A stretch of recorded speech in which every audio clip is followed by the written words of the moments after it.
Buonasera e benvenuti al TG Sicilia, le principali notizie di questa edizione. L'ennesimo scandalo della sanità siciliana, appalti truccati per 130 milioni, 15 indagati, 2 funzionari domiciliari. Faraone, vicepresidente di Italia Viva, accusa, la politica supporta queste vergogne. Altro scandalo, sempre nella sanità, nella sede del Microfon di Siracusa, gli incontri per definire le mazzette da elargire ai medici coinvolti nell'inchiesta della Procura Retusea. Omicidio di Angelo Pirri a Pace del Mela nel Messinese, indagato il padre e l'ultima persona ad aver visto viva la vittima. Rete idrica siciliana, la Commissione europea ha sbloccato oltre 230 milioni di euro di fondi destinati al miglioramento del servizio. Un piano da 37 milioni per cambiare il volto della città di Catania, 11 progetti finanziati per la riqualificazione e lo sviluppo urbano. Calcio, programmazione futuro con l'arrivo di Pelligra a Catania, datore del Grifo alla nuova stagione, ufficiali le date del ritiro precampionato rosso-azzurro in Umbria.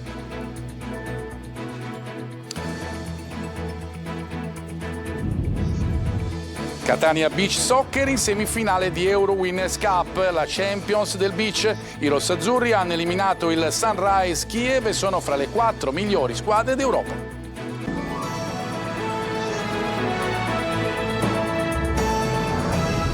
Di nuovo bentrovati, un noto commercialista a capo di un vero e proprio comitato d'affari che scuote nuovamente la sanità siciliana e che avrebbe gestito illecitamente gli appalti. Sotto la lente di ingrandimento lavori pubblici per 130 milioni di euro, 15 gli indagati, 2 funzionari agli arresti domiciliari. Sentiamo Manlio Viola.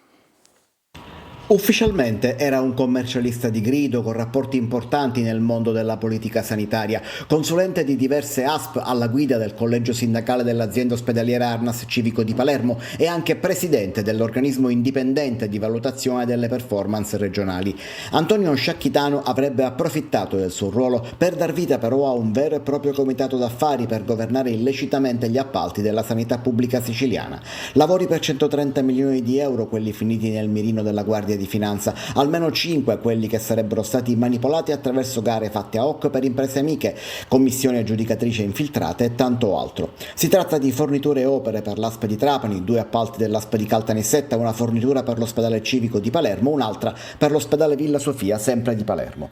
Ai domiciliari è finito il presunto capo del comitato d'affari, proprio Antonio Sciacchitano, ma anche l'imprenditore Catello Cacace, 61 anni. Altri 8 sono stati raggiunti da misure interdittive, mentre 5 sono gli ulteriori indagati.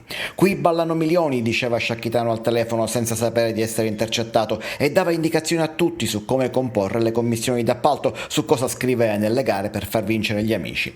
Una rete fitta quella che aveva messo in piedi. Nel suo studio i finanzieri hanno trovato 44.000 euro in contanti, mentre addosso al momento del fermo ne aveva altri 3.000. Il gruppo aveva cercato contatti anche alla regione, in particolare con l'assessorato al bilancio, ma senza riuscirci. In serata la regione siciliana ha ricevuto le carte dalla procura.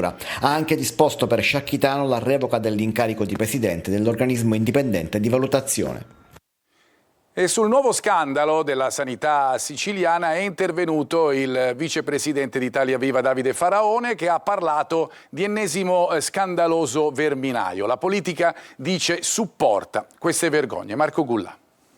Il quadro è drammatico perché mentre i cittadini non hanno come curarsi, le liste d'attesa sono infinite, i pronto soccorso sono diventati luoghi in cui si staziona per giorni e non soltanto per qualche minuto, c'è chi lucra, chi fa affari, chi si spartisce gli appalti con la connivenza di manager e politica. Davide Faraone, vicepresidente di Italia Viva, commenta così la nuova inchiesta che ha scosso la sanità siciliana. Nel corso di un incontro a Palermo sullo stato della sanità nell'isola, Faraone aggiunge: tutto questo avviene senza che il governo abbia esercitato alcuna forma di controllo. Il sistema sanitario che non deve essere al servizio dei cittadini, ma deve essere al servizio di politici che nominano dei manager che poi costruiscono consenso e mazzette. E questo è emerso ripetutamente e continua ad accadere. accadere. Il primo responsabile di questo disordine è il Presidente della Regione, che nomina i manager, che non controlla un sistema che è malato e fuori controllo. Il vicepresidente di Italia Viva, Nemesi Addietro, ha denunciato lo stato di alcuni ospedali e pronto soccorso tra lunghe attese e gravi carenze. Era stato detto che se le liste d'attesa il problema non fosse stato risolto, i manager sarebbero stati cacciati, invece sono tutti lì al loro posto perché difesi dai politici che fanno i propri interessi e non fanno gli interessi dei cittadini. L'altro scandalo nella sanità, nella sede di Siracusa della Microfon, gli incontri per stabilire le mazzette da elargire ai medici coinvolti nell'inchiesta della Procura sugli apparecchi acustici. Giusy Lazzara. Un ufficio, un sistema collaudato di mazzette, regali e favori, un intreccio tra camici bianchi e un'azienda di apparecchi acustici. Questi i punti cardine dell'inchiesta della Procura di Siracusa, che mercoledì ha scoperchiato l'ennesimo scandalo nella sanità siciliana. Secondo le indagini, centro degli affari, la sede dell'azienda Microfon di Siracusa, gestita dai fratelli Violante e dal cognato Allibrio. Questa, secondo gli inquirenti, la base operativa dove si svolgevano gli incontri e si concordavano le mazzette da elargire ai medici per l'invio dei pazienti. Un lavoro ben organizzato che, per chi indaga, avrebbe previsto anche un giro di contabilità con tanto di nomi e cifre, affidato addirittura a 2 impiegati amministrativi. Non c'era solo Siracusa, anche Ragusa, Catania, Lentini e Avola. Nell'inchiesta ci sono 22 indagati, tra loro medici del Policlinico di Catania, dell'unità operativa complessa di Otorino, Laringoiatria, Igola Mantia, Luigi Maiolino e Pasquale Albanese. E ancora l'Otorino Raffaele Azzaro. Compare nelle carte anche il primario del Gravina di Caltagirone, Salvatore Ronzisvalle, Pasqualino Monea, primario del San Salvatore di Paternò, e Leila Pintaldi, che opera negli ambulatori dell'ASP. Denaro, contanti, viaggi e cene che, secondo i militari del NAS di Ragusa, coordinati dalla Procura di Siracusa, facevano parte degli accordi. Il padre della vittima è finora l'unico indagato per l'omicidio di Angelo Pirri, avvenuto venerdì a Pace del Mela. Sarebbe l'ultima persona ad averlo visto vivo, ma la Procura non considera ancora chiuse le indagini. Francesco Triolo. Le indagini sull'omicidio di Angelo Pirri, avvenuto venerdì scorso a Pace del Mela, potrebbero essere ad un punto di svolta. La Procura di Barcellona ha iscritto nel registro degli indagati il padre del 41enne Sebastiano Pirri, 63 anni. L'uomo, pensionato, è al momento l'unico indagato per la morte del figlio. I magistrati stanno riannodando le fila dell'indagine. Dalla dinamica pare che Pirri abbia tentato di fuggire scavalcando il guardrail dell'autostrada prima di essere freddato. Agli ultimi contatti proprio il padre sarebbe l'ultima persona ad averlo visto vivo quando lo aveva accompagnato in auto al rientro da Napoli. Cosa facesse a Napoli è quello che gli inquirenti stanno cercando di capire, se per una nuova compagna o per altro. Il 41enne si occupava di parti meccaniche e accessori per imbarcazioni da diporto. Al padre di Angelo Pirri è stato notificato un avviso di garanzia. L'ipotesi di reato è contestata e omicidio volontario. Gli è stata inoltre perquisita l'abitazione e sequestrata apparecchiature telefoniche. I procuratori Carlo Brai e Doro Esposita, sotto il coordinamento del procuratore di Barcellona Giuseppe Verzera, hanno anche disposto ulteriori accertamenti sulla salma per chiarire aspetti emersi durante le indagini. Ha ammesso anche davanti al GIP di Siracusa di aver premuto il grilletto contro Giuseppe Pellizzeri, il 37enne ingegnere navale e ufficiale della Guardia Costiera, ucciso a colpi di pistola nel tardo pomeriggio di martedì scorso in prossimità di un bar in via Elorina, nella zona sud di Siracusa. E quanto ha detto nel corso dell'udienza di convalida del fermo Francesco Mirabella, il trentenne siracusano accusato di omicidio, che al termine dell'interrogatorio è stato riportato in cella nel carcere di Contrada Cavadonna. Il giudice Andrea Migneco scioglierà la riserva entro domani mattina. Un uomo di 61 anni, Calogero Giuseppe Giusto, è morto in un incidente autonomo nelle vicinanze del Ponte Capodarso, nel Nisseno. Il 61enne era alla guida di una Fiat Panda quando è uscito fuori strada, finendo in un burrone. L'incidente è avvenuto nel primo pomeriggio, sul posto anche l'elisoccorso e un'ambulanza medicalizzata, ma per l'automobilista non c'era più nulla da fare. Parliamo adesso della Commissione regionale antimafia che oggi si è riunita a Caltanissetta. Nel territorio aumentano le denunce da parte di imprenditori e commercianti vittime di estorsioni, ma ci sono troppe persone in possesso di armi, anche da guerra. Rita Cinardi. Un territorio dove prolifera il possesso di armi da guerra, aumentano le piazze di spaccio e continua l'attività estorsiva, ma dove allo stesso tempo ci sono primi segnali di reazione da parte di imprenditori e commercianti sempre più propensi a denunciare. È quanto emerso dalla tappa a Caltanissetta della Commissione antimafia all'Ars, presieduta da Antonello Cracolici, che è tornata a 2 anni dall'ultima volta per proseguire la mappatura dello stato della criminalità organizzata in Sicilia. Proprio sulla diffusione di armi si è soffermato il procuratore capo di Caltanissetta, Salvatore De Luca. La cattiva notizia è che la criminalità organizzata della provincia di Caltanissetta, sia essa Cosa Nostra che Stidda, manifesta ancora una notevole propensione alla violenza. La buona notizia è che lo Stato c'è e rimane sul pezzo e riusciamo a fermare queste organizzazioni di tipo mafioso prima che facciano danni troppo grossi. La buona notizia si registra sul fronte delle estorsioni. Se da una parte rappresentano una delle prime attività della criminalità organizzata, insieme allo spaccio di stupefacenti, sul territorio nisseno crescono le denunce. Ci sono diverse denunce da parte di commercianti e operatori economici per attività estorsive, e questo va in controtendenza rispetto ad alcune aree della Sicilia dove il fenomeno dell'estorsione è connaturato a una ripresa del sistema di connivenza, se non di compiacenza. A Gela intanto è stato rafforzato il sistema di videosorveglianza. Se fino a 2 anni fa la città era priva di telecamere, adesso se ne contano 92 disseminate in varie zone della città e di conseguenza, così come emerso oggi dalle audizioni, sarebbe diminuito del 50% il numero degli incendi legati alle estorsioni. La Commissione europea ha sbloccato oltre 230 milioni di euro di fondi destinati al miglioramento del servizio idrico integrato in Sicilia per tentare di limitare il problema della siccità. La notizia arriva dopo l'approvazione dei 9 piani degli ambiti territoriali ottimali. Simona Mazzone.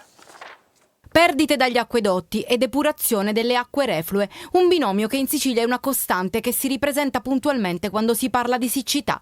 Oggi arriva una boccata d'ossigeno per il sistema idrico siciliano. La Commissione europea ha sbloccato oltre 230 milioni di euro di fondi destinati al miglioramento del servizio idrico integrato nell'isola.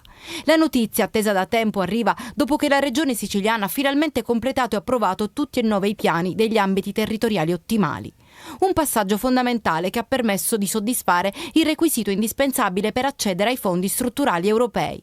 Questo traguardo permetterà di dare il via a una serie di interventi cruciali, focalizzati principalmente sul recupero delle perdite degli acquedotti e sulla depurazione delle acque reflue, in particolare quella degli agglomerati attualmente sotto procedura di infrazione. Il raggiungimento di questo obiettivo rappresenta un passo significativo per la Sicilia, ha dichiarato il presidente della regione Schifani, sottolineando l'efficace coordinamento tra Regione, Commissione europea e Presidenza del Consiglio dei Ministri. I fondi rientrano nel programma regionale FES Sicilia 21-27. In particolare l'azione dedicata al miglioramento del servizio idrico integrato dispone di una dotazione finanziaria complessiva di oltre 47 milioni di euro e la Regione ha pubblicato avvisi per oltre 150 milioni di euro.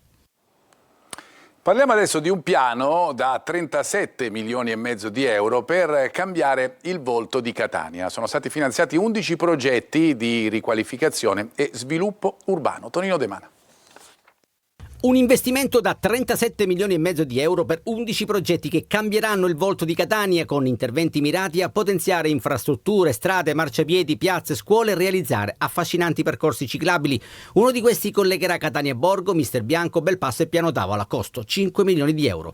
Grande attenzione al quartiere Cibali con la creazione di percorsi pedonali e ciclabili in prossimità delle aree metropolitane di Cibali e Milo, e alla cultura con la riqualificazione di un nuovo spazio museale dell'ex convento Crociferi, mentre 6 milioni e mezzo di euro sono stati stanziati per rilanciare l'area di Faro Biscari, ex Fiera Kennedy, che diventerà un'area strategica per eventi e accoglienza. La soddisfazione negli occhi e nelle parole del sindaco trantino.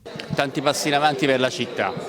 all'insegna di più categorie di lavori, quindi dall'inclusione alla mobilità, alla riqualificazione di alcune strade, alla soluzione di problemi rispetto ad alcuni temi. Penso fra tutti il polo museale di Via Crociferi, rimasto incrostato per anni per degli errori compiuti in passato, errori di natura progettuale, e abbiamo deciso basta, azzeriamo e ricominciamo, non da zero perché gran parte delle cose sono state fatte, però cerchiamo adesso di accelerare per la conclusione del progetto. Fondi europei abilmente intercettati dall'assessore alle politiche comunitarie Sergio Parisi. Gioco di squadra con progetti importanti legati alla mobilità, alla rigenerazione urbana della nostra città, quindi un ulteriore tassello per andare avanti nell'utilizzo di fondi comunitari, quindi senza un solo centesimo a carico del comune e dei comuni ovviamente che fanno parte delle FUO, che sono ben 21. Finanziamenti anche per l'efficientamento energetico dell'Istituto Campanella Sturzo e per il miglioramento sismico dell'edificio scolastico Mimosa. E rispetto alle inchieste sulla sanità c'è ultima ora una notizia che è legata alle dichiarazioni di Schifani, il governatore della Sicilia, regione pronta a costituirsi parte civile. Ogni procedura di gara o appalto pubblico può diventare terreno fertile per fenomeni corruttivi, ha detto Schifani, qualora vi siano individui disposti a offrire o accettare illeciti vantaggi. L'inchiesta di oggi non riguarda il sistema sanitario in sé, la criminalità infatti segue le tracce del denaro senza distinguere ambiti o confini. Proprio per questo è essenziale mantenere un impegno costante e severo sul fronte della trasparenza e dei controlli. Queste appunto le parole di Schifani. Parliamo adesso della cattedrale di Siracusa. Come non l'avete mai vista, con un visore si può rivivere la storia del Tempio attraverso i secoli, una novità che diventa attrattiva per i turisti. Francesco Loi.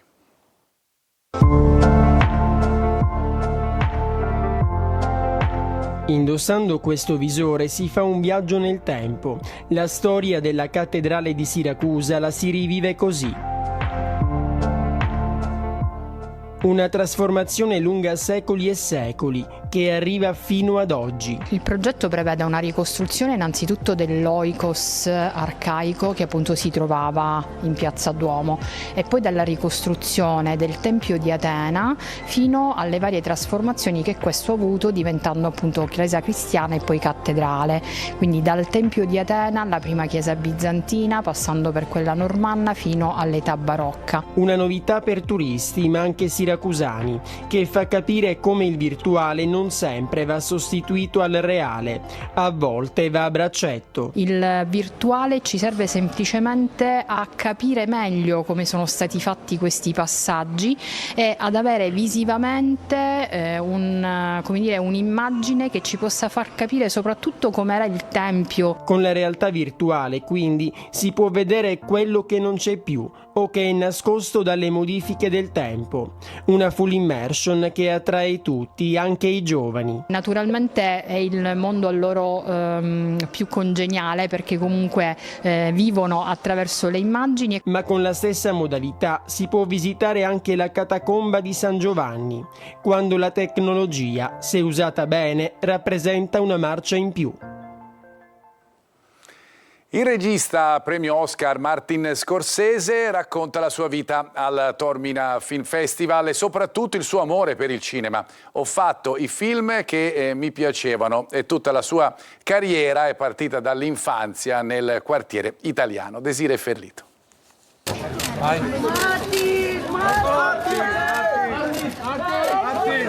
Un'altra leggenda del cinema accende il Taormina Film Fest. Martin Scorsese, accolto da un bagno di folla, regala emozioni hollywoodiane.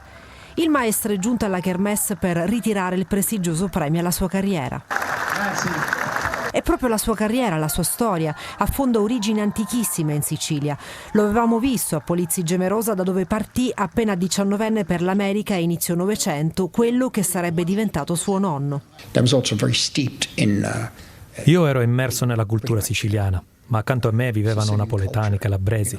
Ma nello stesso quartiere c'era chi era onesto e sosteneva la famiglia e chi viveva la cultura della strada e la criminalità. La religione al centro della sua vita. Dio è sempre stato il mio stimolo principale. Mi sono sempre interessato ai principi del cristianesimo e come si applicano nella vita di tutti i giorni, non solo in chiesa e nei rapporti con gli altri. Un divo che non rinnega la sua famiglia e resta ancorato alle sue radici. Martin ha sfilato sul red carpet accanto al suo più grande capolavoro, la figlia Francesca, sfoggiando un impeccabile smoking nero, colore non colore scelto da entrambi. L'eleganza del maestro Scorsese sta proprio nella misura dei suoi gesti, dei suoi sguardi, nel suo modo di rimanere sempre terreno, nonostante la grandiosità della sua carriera. Era l'82, non lo so cosa è successo. Facevamo film, ho scelto di fare film che mi piacevano, nel migliore modo possibile. Anche la musica ha reso perfetta una serata che ha parlato di arte in uno dei teatri più belli al mondo. Ha incantato la voce calda di Noemi e la contemporaneità di Baby K. Tantissime le stelle che hanno sfilato sul red carpet, accendendo su Taormina un faro che illumina le sue infinite bellezze. Alessandra Mastronardi, Elena Pastorelli e poi la star di Grey's Anatomy, Jessie Williams. Adesso noi ci fermiamo, fra poco la pagina sportiva.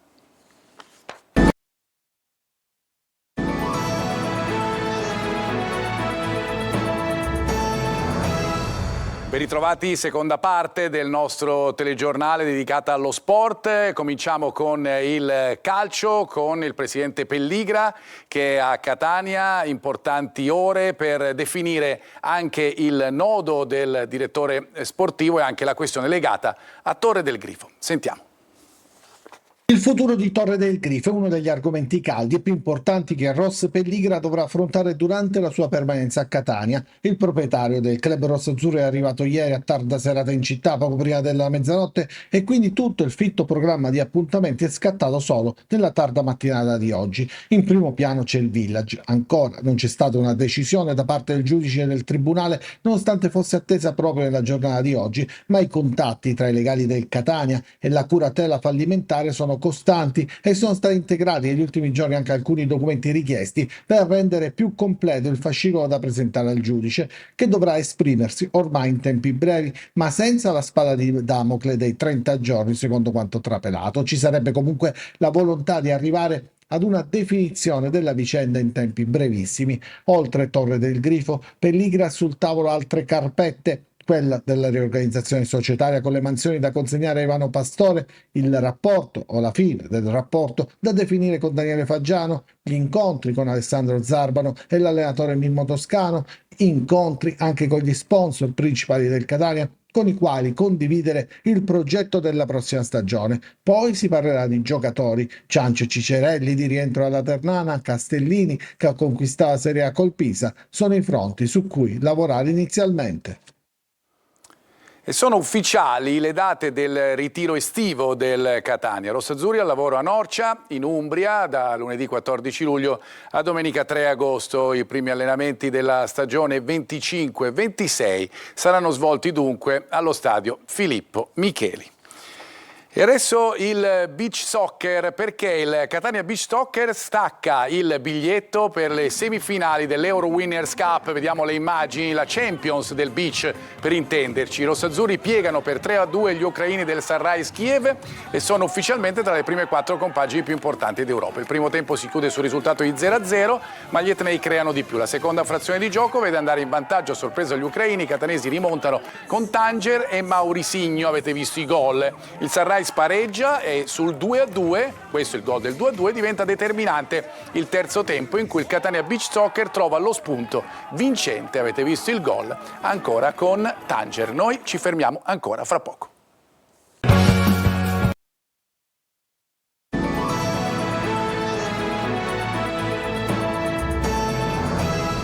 Ed è davvero tutto per questa edizione del nostro telegiornale. Grazie per averci seguito e una buona serata.